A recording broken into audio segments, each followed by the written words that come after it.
চুরি, ডাকাতি, খুন, মানুষের সাথে বেইমানি, খুন করার মতো জঘন্যতম অপরাধকে চাপা দেওয়ার একটাই মাত্র কারণ, টাকা।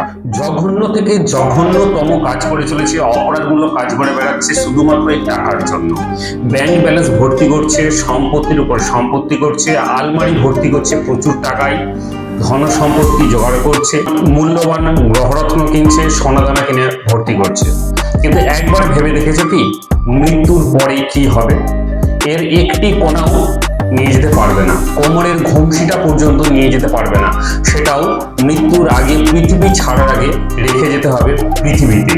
সব থেকে বড় কথা, মৃত্যুর পরে যে সৎকর্মটা হবে সেটাও সন্তানটি করবে, আপনার সন্তানটি করবে মানুষের কাছে ভিক্ষে চেয়ে। ভিক্ষে চেয়ে আপনার সৎকর্মটি করতে হবে। তাহলে এত সম্পত্তি, এত সোনাদানা কি হবে চুরি ডাকাতি করে, এই জঘন্যতম কাজগুলো করে?